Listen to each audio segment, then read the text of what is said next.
Hello, and welcome to the Thinking Jew podcast, where we dive deep into Torah and Judaism to uncover its hidden beauty. Come join us as we take a closer look and breathe new life into traditional Jewish ideas. And now, here's your host, Rabbi Moshe Siegel. Hello and welcome to episode 76. In the beginning of the book of Numbers, we find a very interesting discussion.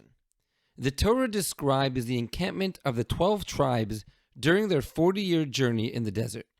The basic setup had the Tabernacle in the center, with the Levites nearby, and then there were 3 tribes encamped in each direction. 3 tribes to the north, 3 tribes to the south, 3 to the east, 3 to the west. The Torah then describes how each one had their own flag. Each encampment had their own flag, and each tribe had their own flag. And here's what's always bothered me. One of the primary merits that the Jews had that enabled them to receive the Torah at Sinai was their unity. The verse says, "And they," in the singular, encamped at the foot of the mountain. And our sages teach us that it refers to all the Jews in the singular because they encamped like one man with one heart, completely united.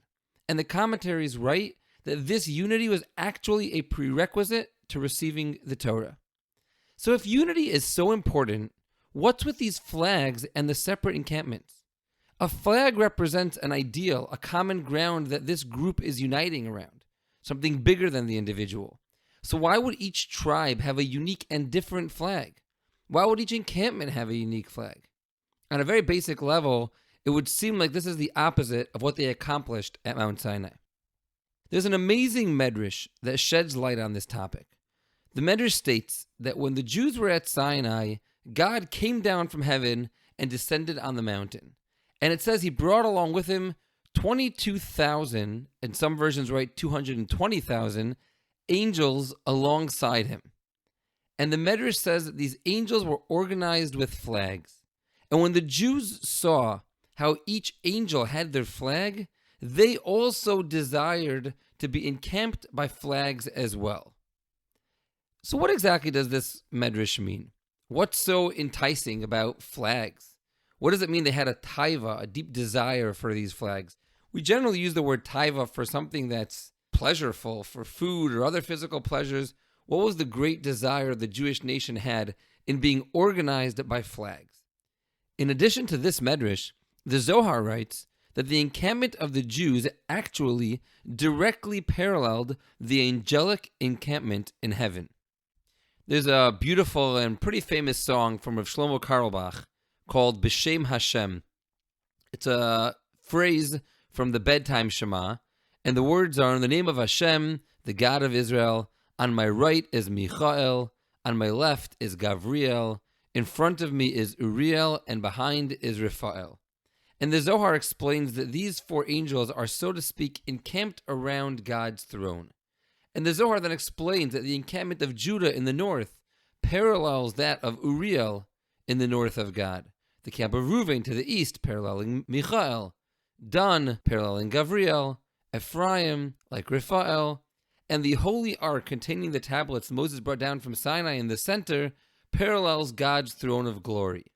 So we find that this additional source hinting at some greatness of the encampment of the angels and of the Jewish people and the similarity between them. So what exactly is this?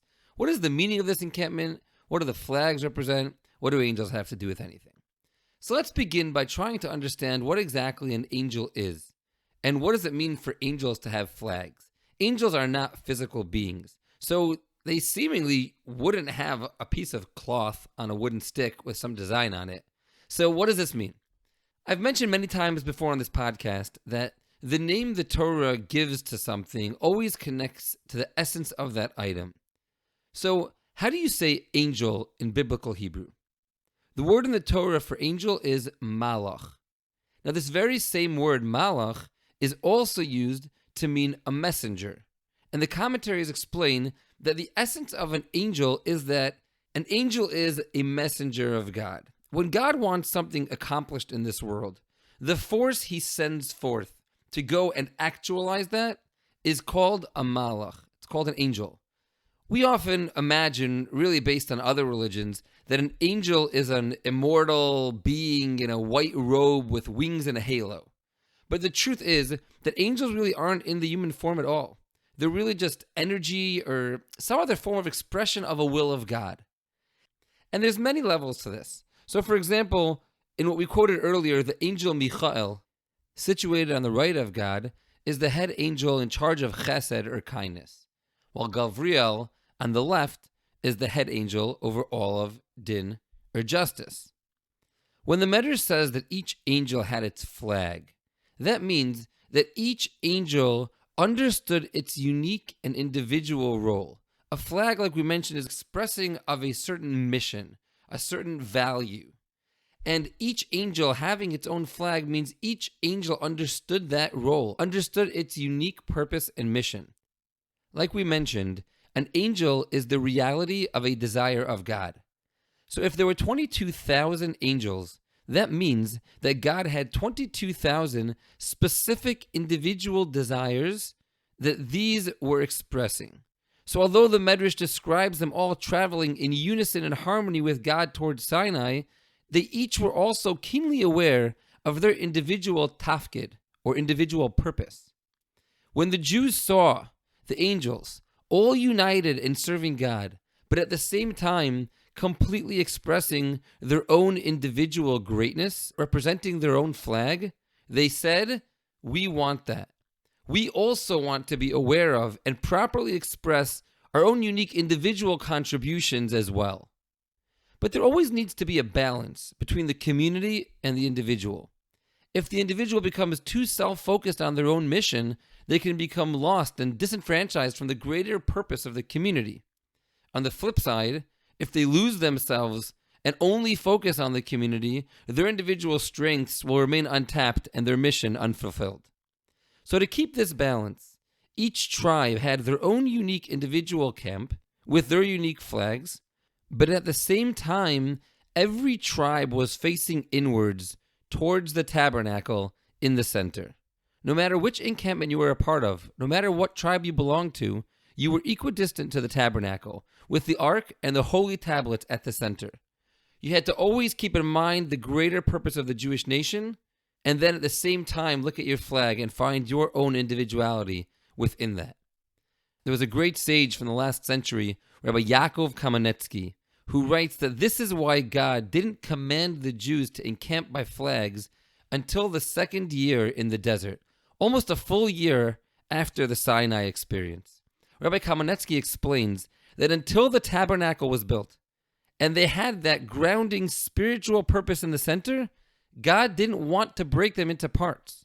He didn't want to separate them into their individual missions. But once that tabernacle was built, and they were united around that greater purpose, God immediately commands Moses to set up these encampments and these flags. With Shavuos right around the corner, the holiday of receiving the Torah coming up this weekend, I think this is a very powerful lesson for all of us. We have to remember that the key to receiving the Torah was and is unity. We were only able to receive the Torah because we had unconditional love for every other Jew, sitting at the foot of the mountain like one man with one heart. But we have to also remember that aside of just being part of a singular greater mission, we also each have our own unique mission within that. And you might look at a fellow Jew and see the way that they're serving God, and they might not focus on the same elements of serving God that you do, or they might not approach it in the exact same way that you do. But you have to remember that even though they might be part of a different encampment, and they might look up to a different flag, they're also surrounding the tabernacle, looking inwards for the same greater spiritual mission. We need to appreciate both the individual as well as the larger community. And I give us all a blessing that we merit to see the unique addition of every other Jew, especially the ones that are different from ourselves. And may we each bring our unique talents together to express the greatest unity of godliness possible in this world. Until next time, have an amazing week and a joyous Shavuos. Thank you for listening to the Thinking Jew podcast and for taking the time to study Torah and deepen your connection to Judaism.